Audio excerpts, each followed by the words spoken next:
Hello guys, in this video I am going to show you how to set the language in the Foodpanda application.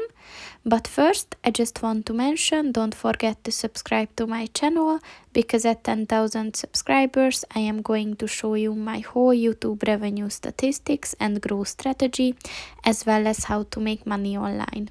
Let's jump into it. First of all, open the application on your phone. Then click on the three lines at the top of the page on the left. And then click on the settings button. And at the settings section, click on the language button. And as you can see, there are two options you can choose from. So you can either select English or Hungarian. So once you picked one, just click on the OK button and then your language is set. So that's pretty much it for this video, guys. See you in the next one. Goodbye.